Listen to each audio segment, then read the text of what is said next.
My name is Daisy. I'm 22 years old. The restaurant was the kind of place my mother loved. Heavy silver, quiet waiters, and a bill that cost more than my monthly rent. It was supposed to be my pre-graduation dinner. My sister Avery sat across from me, her phone held up and aimed straight at my face. Her thumb was on the record button. She was waiting for the show. My mother slid a thick white envelope across the polished dark wood of the table. It felt cold. "This is so you understand where we stand, Daisy," she said, her voice perfectly smooth. I opened it. It wasn't a graduation card. It was a formal disownment letter. It was a legal document, full of hard, empty words, severing me from them completely. My father's neat signature was at the bottom. My mother's was next to it. And right below theirs, in her perfect looping script, was Avery's. They all watched me, hungry for tears. They wanted me to scream, to beg, to fall apart. I read every single word. Then I folded the letter once, creased it sharply with my nail, and folded it again. I slipped it into my purse. I didn't say a word. I just met their eyes one by one. They thought they were ending my story. They had no idea they were about to star in theirs. But before I tell you how everything flipped, like and subscribe, drop a comment. Where are you watching from? My house was not a home.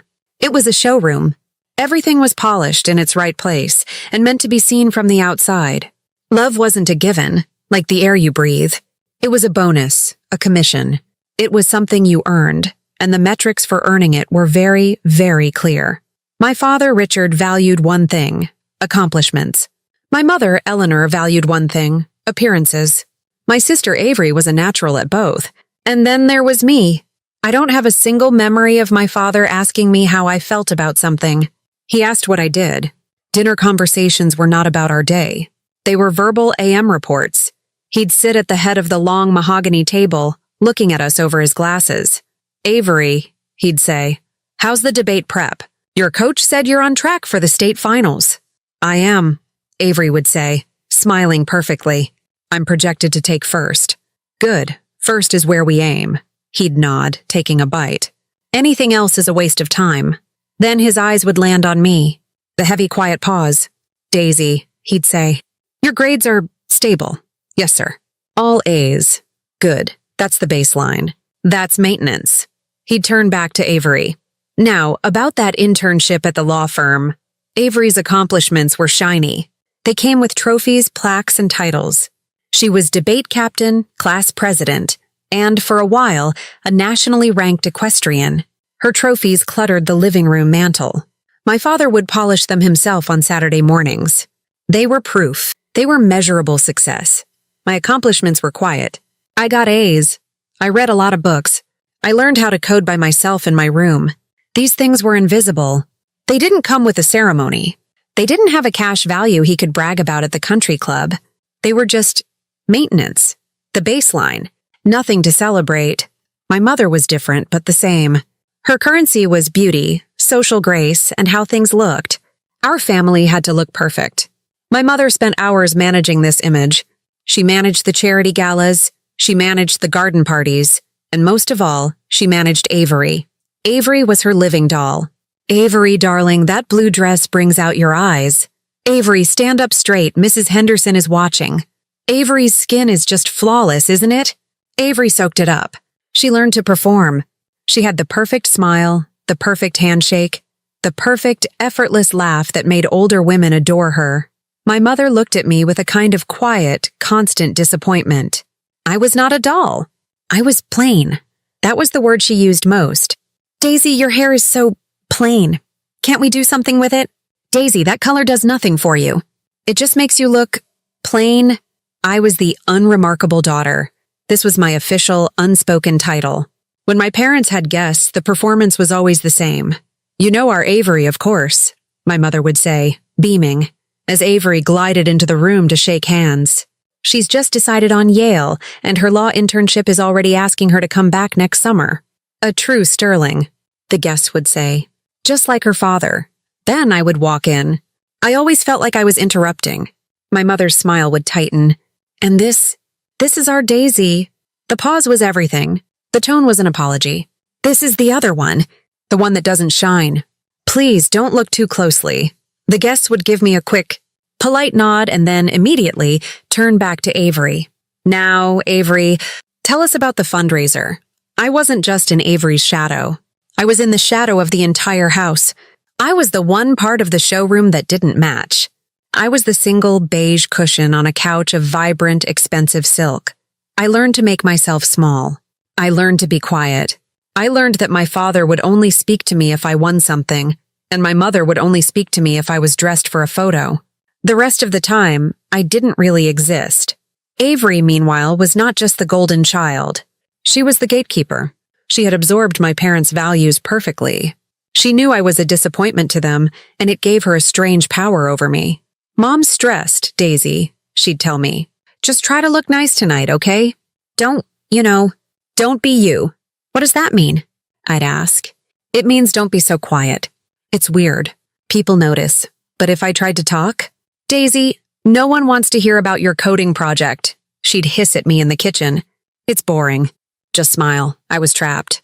I was too quiet, or I was too boring. I was too plain, or I was trying too hard. No matter what I did, I was wrong. The rules were simple. Be Avery or be invisible. I chose invisible. It hurt less. I learned to live in the margins. I ate breakfast alone before anyone woke up. I did my homework in the library so I wouldn't be in the way. I learned to move through the house like a ghost. I became the unremarkable daughter. I became the background noise, the wallpaper, the girl who was always just out of frame in the family photos. Love wasn't free. Love was earned. And I, it seemed, was not a good earner. I was a bad investment. I was the child they introduced with an apologetic sigh. Being the invisible child is a full-time job. You learn to read the energy in a room. You learn to walk without making the floorboards creak. You learn to need nothing, so you are never a burden. Family dinners were the worst. They were not meals. They were performances. Every single night. My father would sit at the head, my mother at the foot. Avery would sit to my father's right. I sat to his left. The spotlight was always on Avery. "I finalized my summer travel plans," Avery announced one night. "I'll be in Paris for June working on my language intensive, and then I'm flying to Geneva for the Young Leaders Summit." "Geneva," my father said, nodding with approval. "Excellent.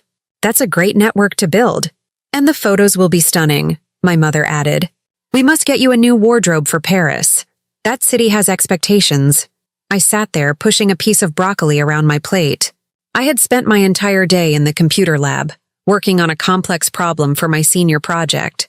I had finally, after 6 weeks, gotten the code to run without a single error. I was proud. I felt a small, stupid spark of hope. "I finished my capstone project today," I said into the silence. My father didn't look up. "That's nice." My mother smiled at her plate. "That's good, dear." Avery took a sip of water. "Speaking of projects, my partner for the summit is the son of Senator Phillips. It's going to be a lot of pressure." And just like that, I was gone. The conversation moved on. My 6 weeks of work, my moment of pride, was dismissed in 2 seconds. It wasn't a state final. It wasn't Geneva. It didn't have a name brand attached. It didn't count. I was wallpaper. I was the silent witness to my own family's life, so I built a life outside the house. I got a job. I didn't need the money, not really. My father gave me a small, sterile allowance. But I needed to be seen. I needed to exist somewhere. I got a job as a barista at a coffee shop on the other side of town. The daily grind. It was the least sterling place imaginable. It smelled like burnt coffee and cinnamon. The floors were always a little sticky. The customers were students, construction workers, and tired nurses from the hospital nearby. It was the most honest place I had ever been. At home, I was a ghost. At the grind, I was Daisy, the one who remembers my order.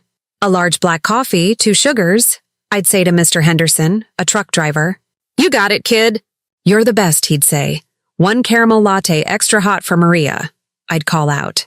Maria, a nurse, would grab it. "Daisy, you're a lifesaver." Thank you, good job. You're the best." These simple, everyday words felt like tiny, warm lights.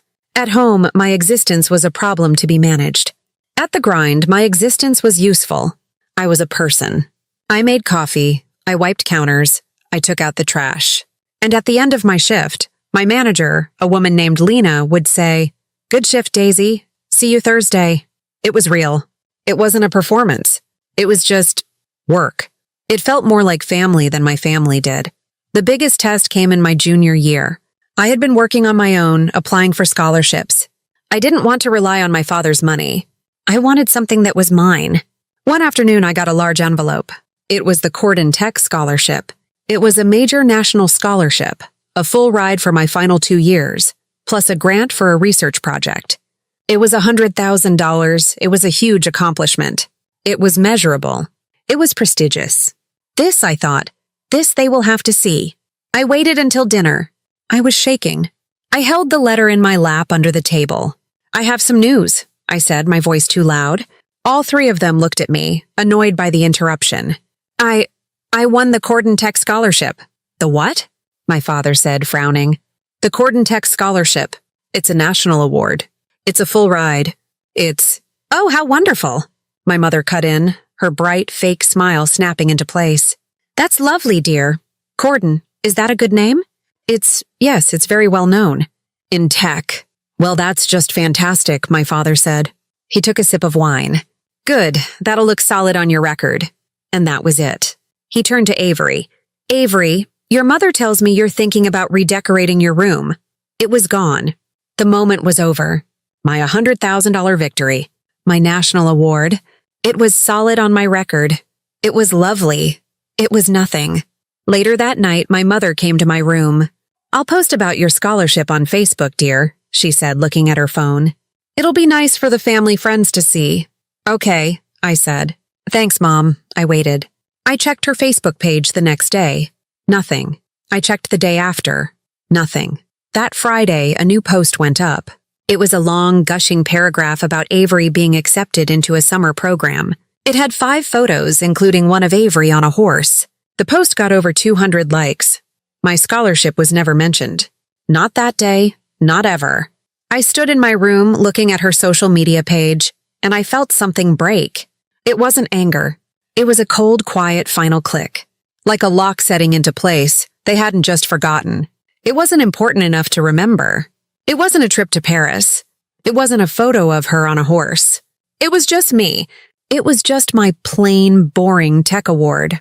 I finally understood. Their attention was a currency. It was a limited resource, and they had spent it all on Avery. I was a bad investment, and they had cut their losses. I would never be given a single share. Fine, I thought. I stopped trying to earn it. I stopped asking. I stopped hoping. If I was going to have any currency in this world, I would have to make it myself. Graduation was approaching. It felt like walking through a fog. Other students were celebrating, taking pictures by the campus fountain, having parties with their families. I just went to my classes, finished my exams, and worked my shifts at the grind. My family, of course, was focused on Avery. She wasn't graduating, but she had just been named to the dean's distinguished list, a thing they invented for donors' children. It meant another dinner, another round of applause, another photo for my mother's Facebook. My graduation was just a date on the calendar, an obligation. A few days before the ceremony, my phone buzzed. It was a group text from my mother. It wasn't a message. It was just a link, a reservation link for a restaurant called Maison Lumière.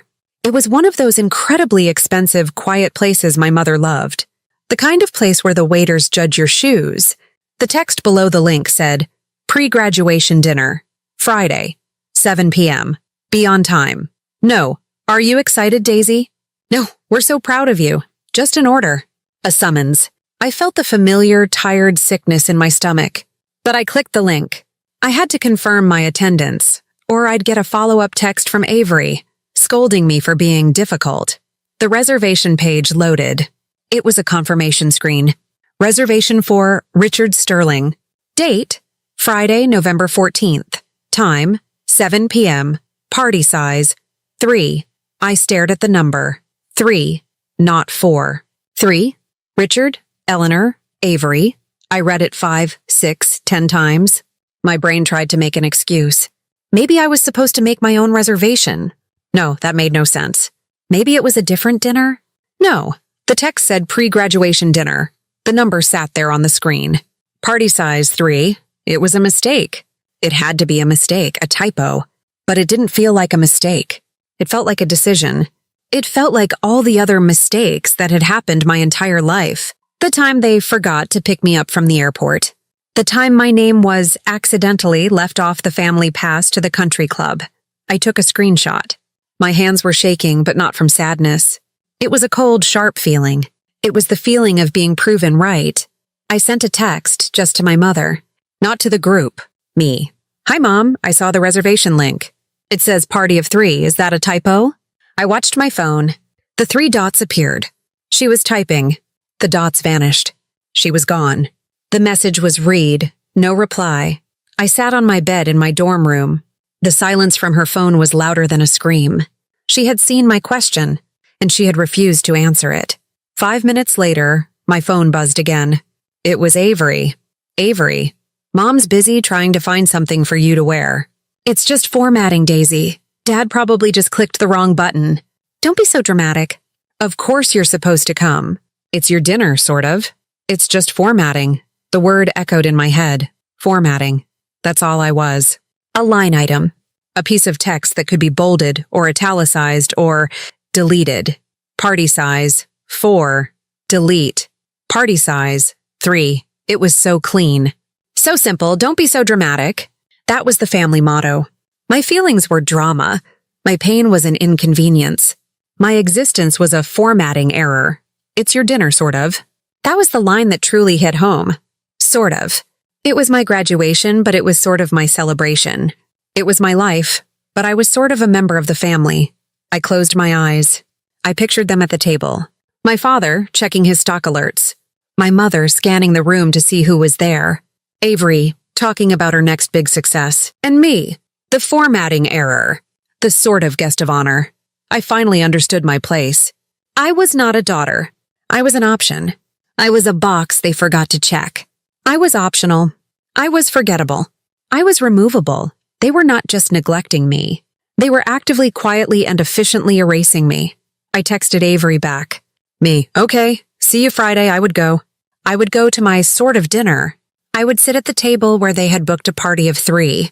I would be the formatting error in person because I had a secret. They thought they were formatting me. They had no idea I was formatting my entire future, a future that did not include them. My family thought I spent my nights studying in the library. They thought I was working extra shifts at the coffee shop.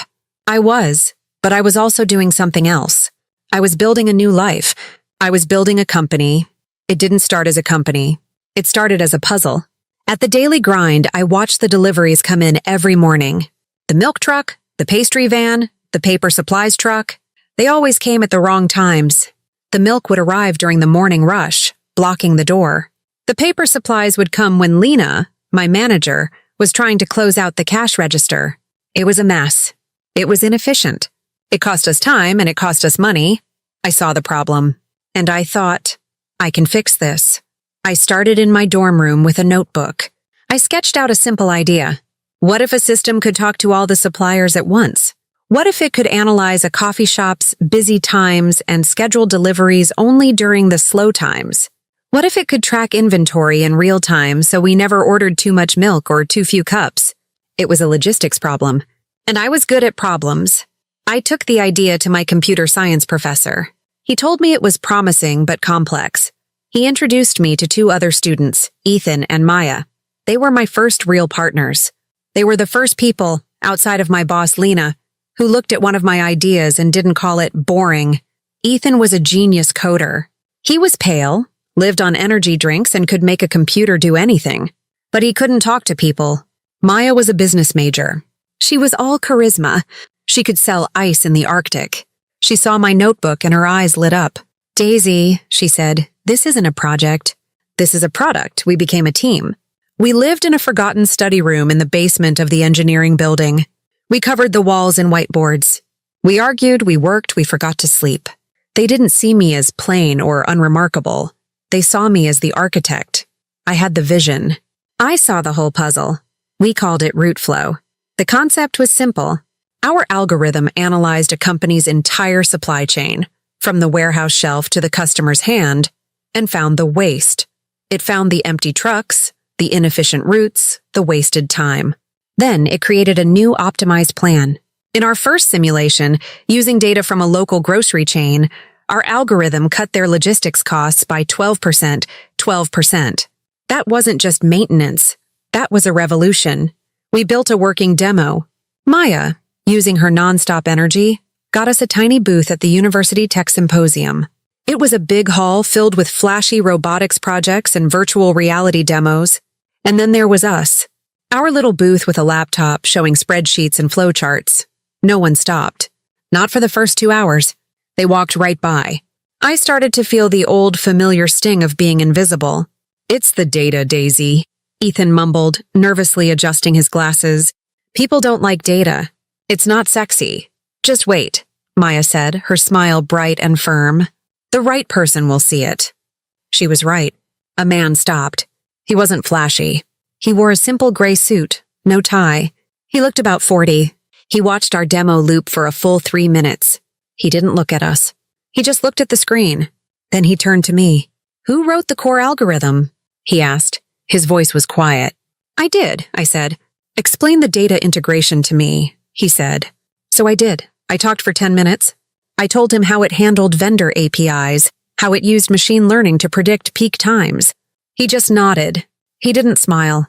He asked 3 more questions. They were hard questions. They were the right questions. He handed me a business card. "Nathan Cole, CEO, Cole Logistics." My heart stopped. Cole Logistics was one of the biggest shipping companies in the country. "My office, Monday, 9 a.m., he said. "All 3 of you, and bring your lawyer." Then he just walked away. The meeting was not in a boardroom. It was in a small, quiet coffee shop. Mr. Cole sat across from us with 2 other people. He didn't waste time. "RootFlow is not a student project," he said, stirring his black coffee. "It is a multi-million-dollar asset.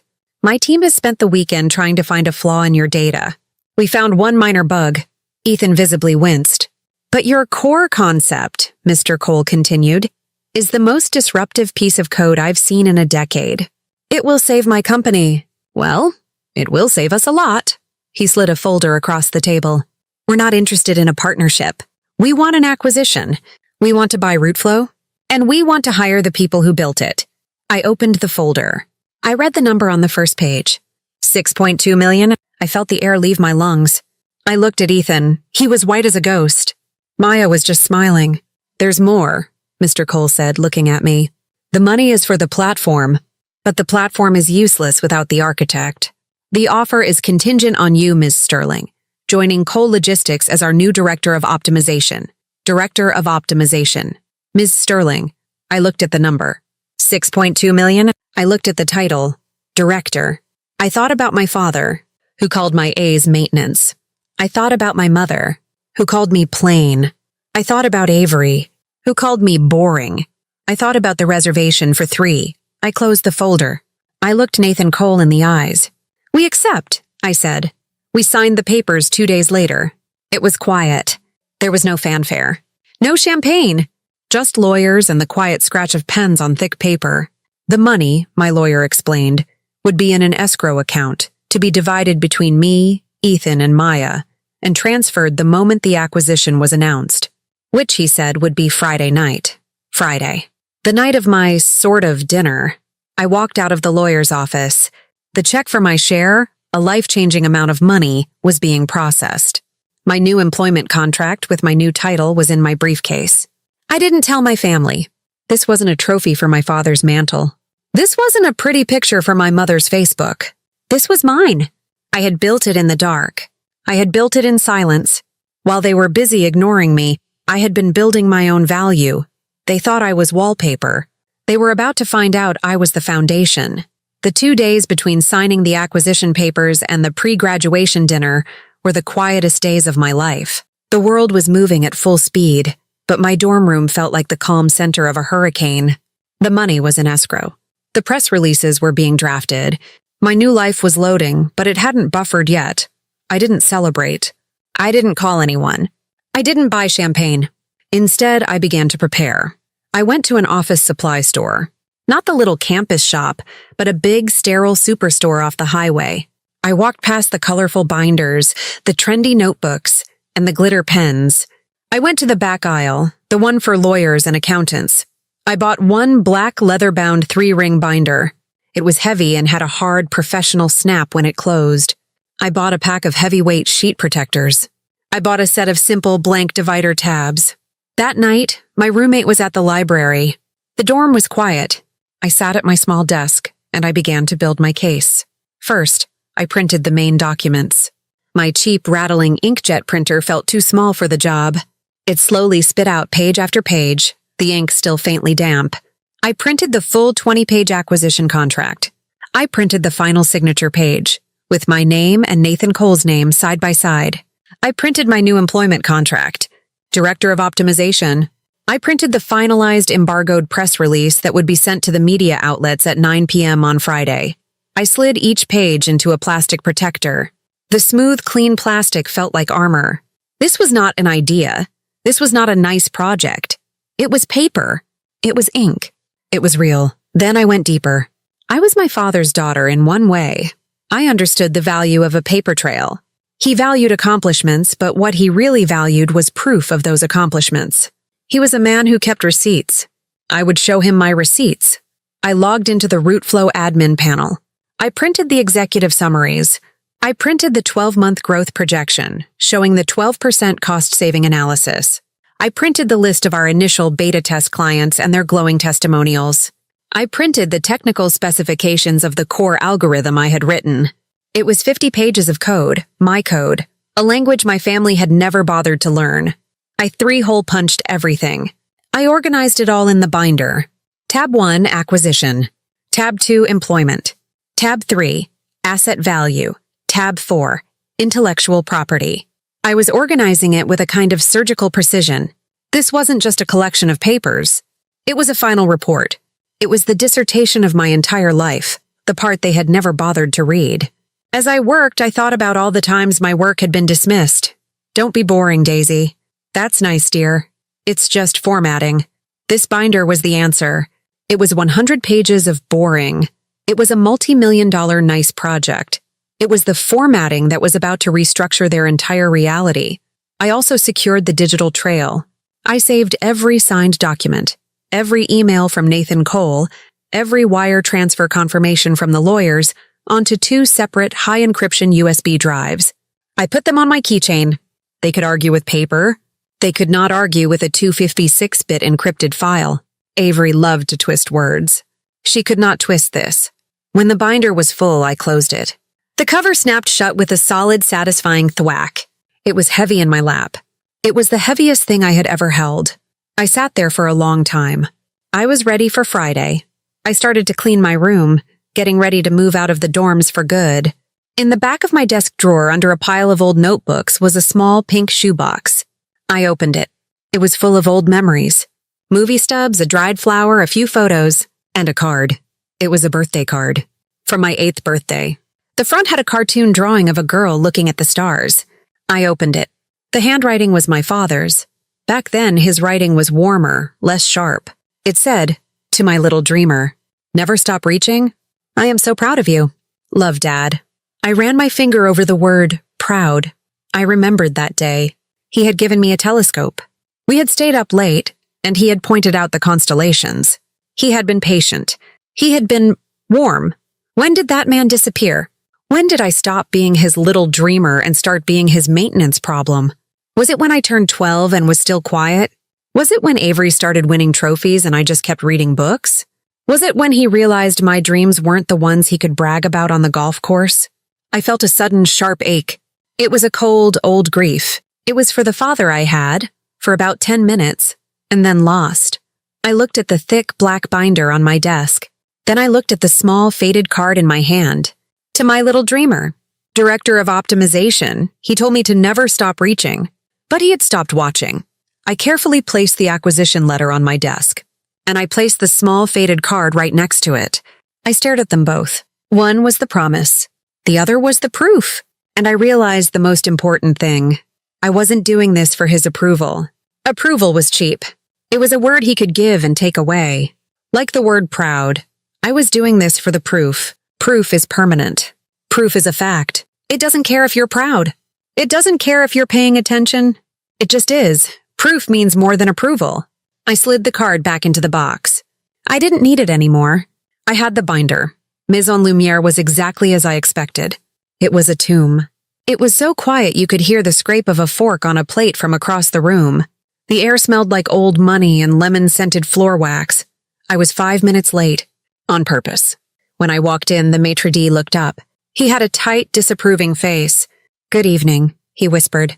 "I'm here for the Sterling reservation," I said. He looked at his screen. He frowned. "The Sterling party? It is a party of 3. They are already seated." "I know," I said. "I am the 4th. His frown deepened. He was confused. This restaurant did not like confusion. It was not on the menu. "One moment, miss." He glided over to their table. I watched from the doorway. I saw him lean down and whisper to my father. My father looked up. His face, which had been relaxed, tightened. He looked annoyed. My mother flashed a quick, bright, angry smile at the maitre d'. She whispered something. The maitre d' came back to me. His face was now a perfect cold mask. "Of course. My apologies. This way, Miss Sterling." They had added a 4th chair. It was a different style from the other 3, pulled from a different section. It was the physical proof of the formatting error. I was the extra chair. The afterthought. I sat down. "Daisy, you're late," my mother said. Her smile was a flat line. "You look clean." That was her highest compliment for me. Clean. I was wearing a simple black dress and my old plain flats. "Hello, Mother. Father, Avery." My father just nodded, already looking back at his phone.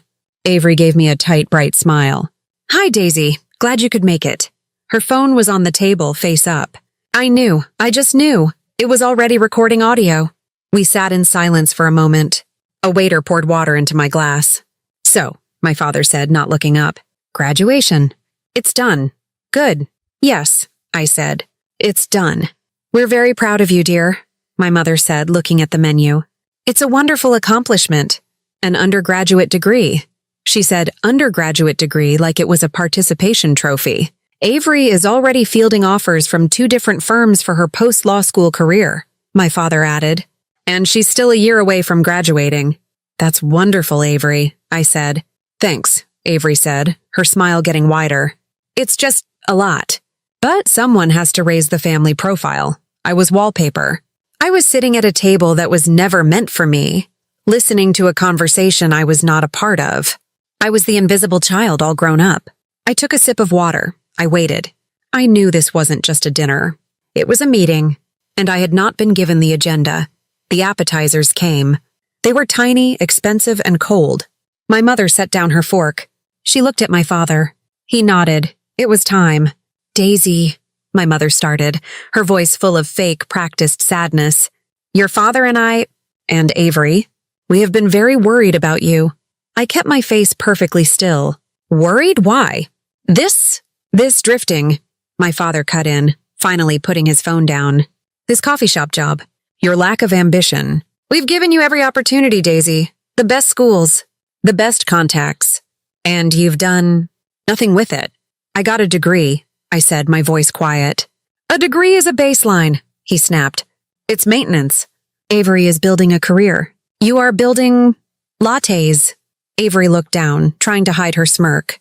"We feel," my mother continued, "that you are not living up to the family standard, that you are in fact actively rejecting it. It's embarrassing for us, Daisy. When people ask what you are doing, we have to lie." "You don't have to lie," I said. "You could just tell them." "Tell them what?" Avery said, her voice sharp. "That my sister is a barista?" "No, thank you." I felt the binder in my bag heavy against my leg. "Not yet." A waiter approached. He was quiet, nervous. He was holding a single, thick, white envelope.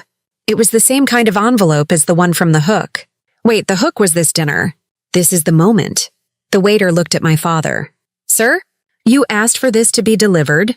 "Yes, yes," my father said, waving his hand. "Give it to my daughter. To Daisy." The waiter set the envelope at my place. It was heavy. It had my name on it. Daisy Sterling. My heart wasn't pounding.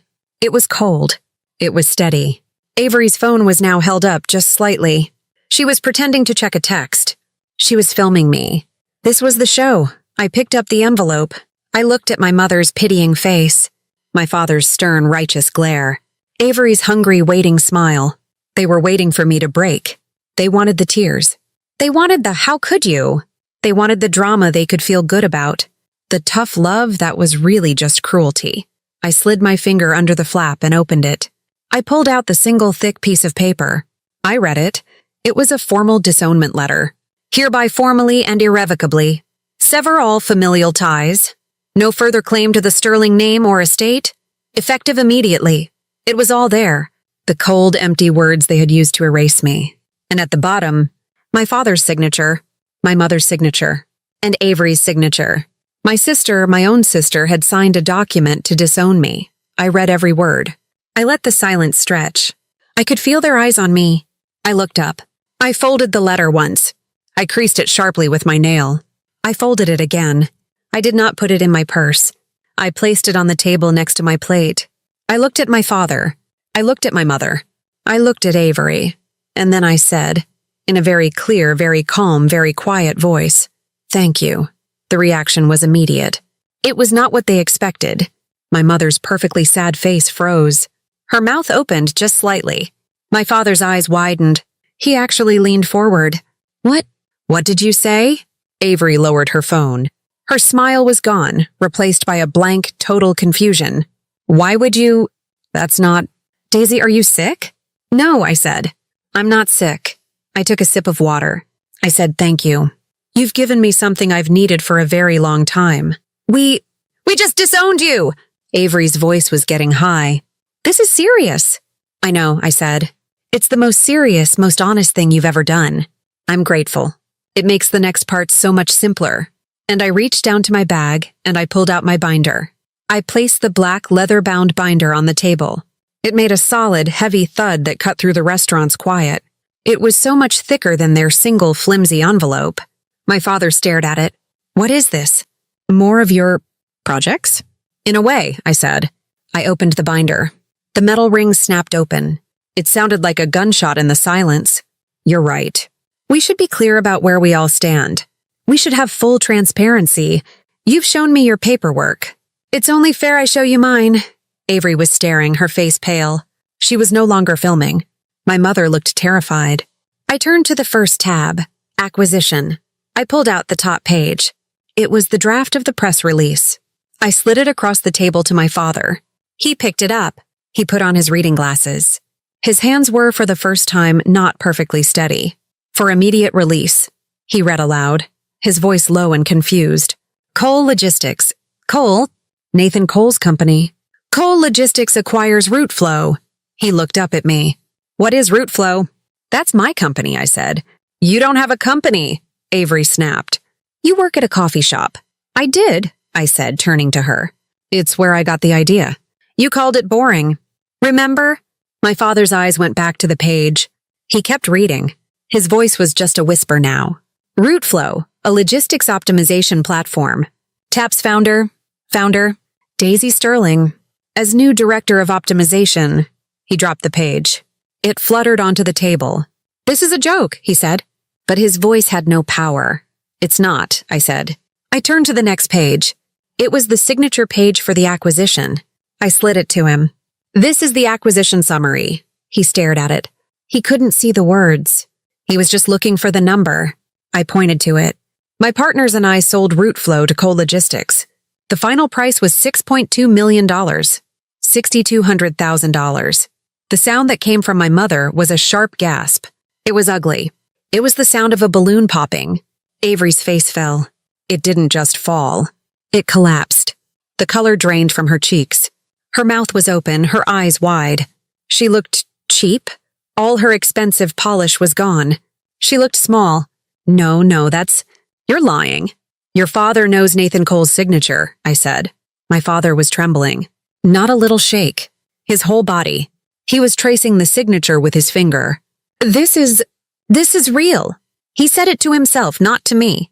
"And this," I said, my voice cold and clear, "is my employment contract." I slid it over. "Director of Optimization. You'll note the salary. It's more than you make. And you'll note the start date." It was today. Silence. Total, absolute, broken silence. The three of them just stared. They stared at the papers. They stared at me.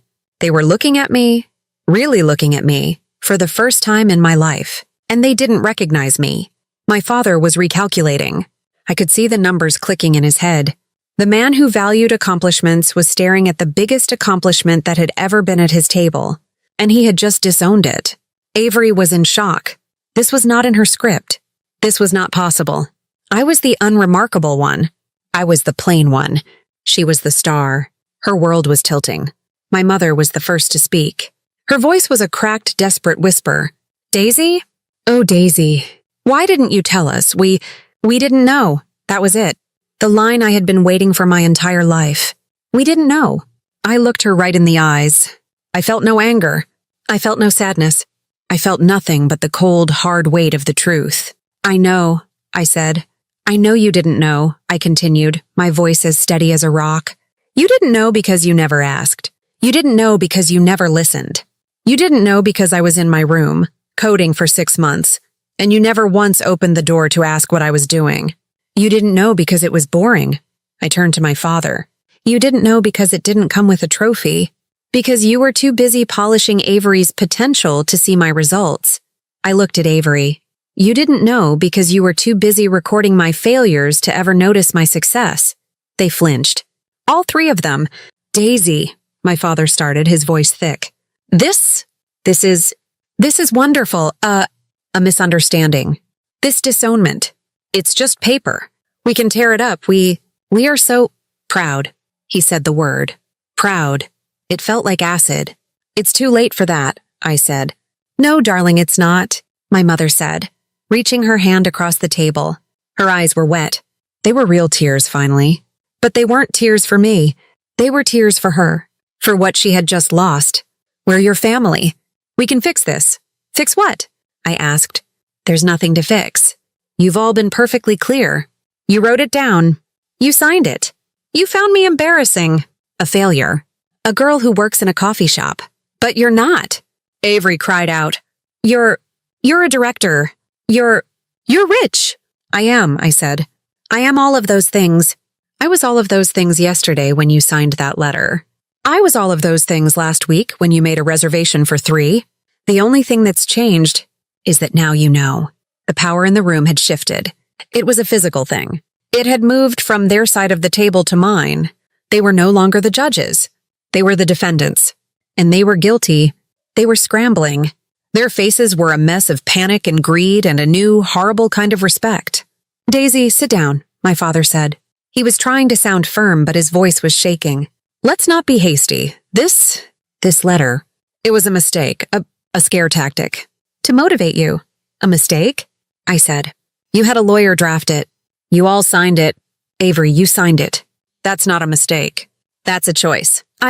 I thought, Avery stammered. I thought we were helping you.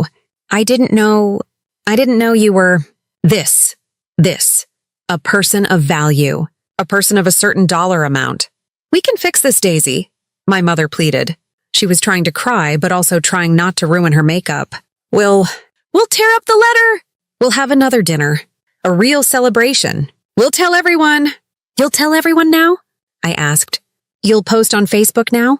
Now that my name is attached to a number you approve of? Yes, she said, not understanding. Of course, we're so proud. I looked at the disownment letter on the table. Their useless, hateful piece of paper. Then I looked at my binder. My proof.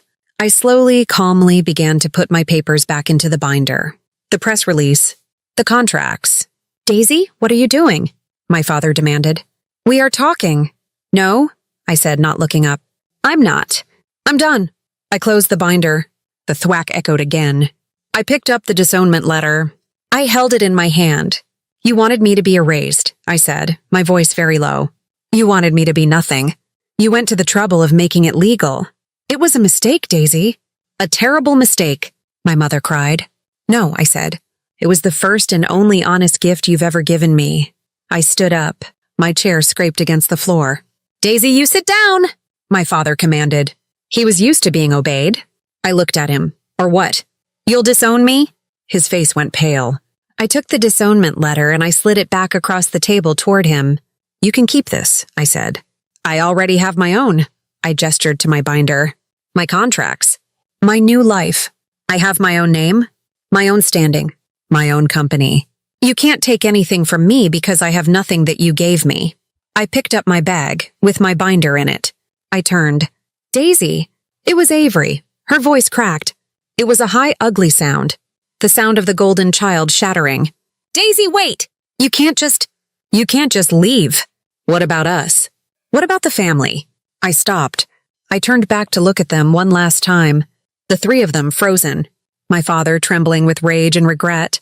My mother, her hands over her mouth. Avery, half standing, her face a mask of ugly, desperate confusion. That's a good question, Avery, I said. What about the family? You just signed a piece of paper that said I'm not in it. You should be happy. You've finally gotten rid of the formatting error. I turned and I walked away. I didn't run. I walked. I heard my own footsteps on the polished floor. I heard my mother start to sob, a loud, horrible sound. I heard my father hiss, Eleanor, stop it! Not here, I didn't look back. I walked past the maître d' who was staring, his face white. I pushed open the heavy glass doors and I was outside. The night air was cold. It hit my face and it felt like the first real breath I had taken in 20 years. It smelled like the city, like car exhaust and freedom. My phone was in my pocket. It started to vibrate. I pulled it out. It was 9:01 p.m. The embargo had lifted. My phone lit up. It was an explosion. A push notification from Forbes. Coal Logistics acquires RootFlow. Taps founder Daisy Sterling as director. A notification from TechCrunch. The 6.2M acquisition that came from a coffee shop. A notification from the local business journal. Emails. LinkedIn alerts. My name. Daisy Sterling. I stood under a streetlight reading my own story. I glanced back just once at the restaurant window. Through the glass, I could see their table. They were just silhouettes. They were still frozen, shocked, powerless. They were inside in the dark with their useless letter.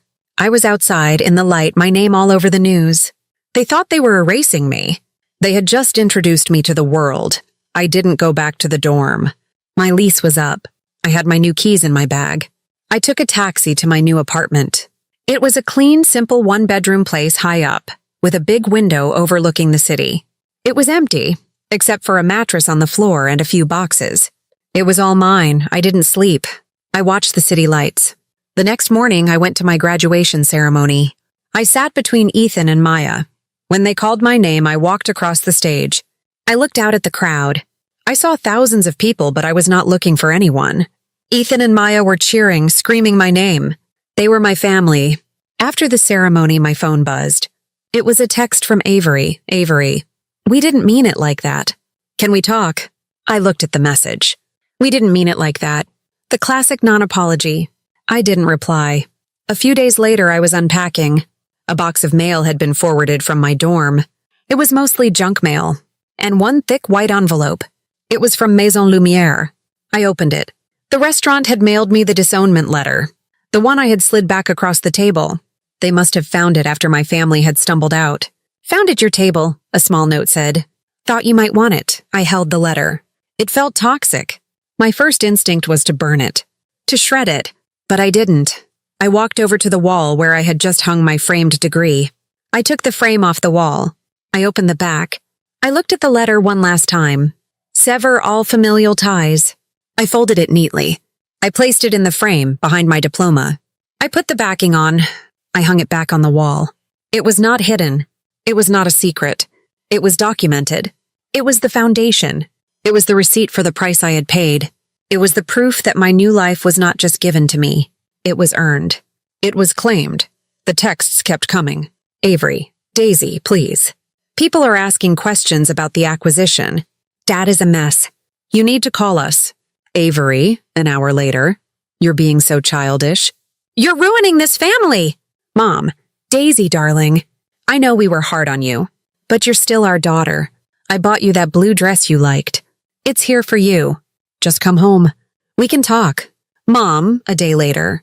Your father is very proud. He's telling everyone at the club. Please call.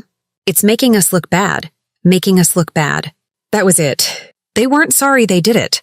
They were sorry I had succeeded. They were sorry I had exposed them. The last text was from my father. It came a week later. It was the first time he had ever texted me. Father, I have reviewed the public data on your acquisition. It's a strong move. I have some notes on your tax exposure and long-term investment strategy. Call me. We can discuss it. He didn't say I love you. He didn't say I'm sorry. He said I have notes. He was trying to manage my success. The accomplishment he didn't even know about, he now wanted to control. I read every single message. I felt the old familiar ache. The small 8-year-old girl inside me, the one with the telescope, still wanted her dad. But I was not 8 years old anymore. I set my phone face down on the counter.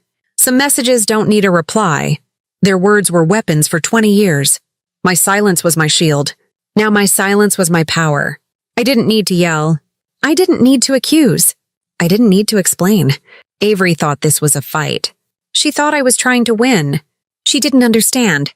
I wasn't playing. I had already left the game. That morning I woke up early. It was the first day at my new job. I stood at my big window holding a cup of coffee. The real good-smelling coffee I'd learned to love. The sun was coming up. The dawn air was cold and clean. I breathed it in. I realized peace wasn't an apology. It wasn't a text message. It wasn't something they could give me or withhold from me. Peace isn't given. It's claimed.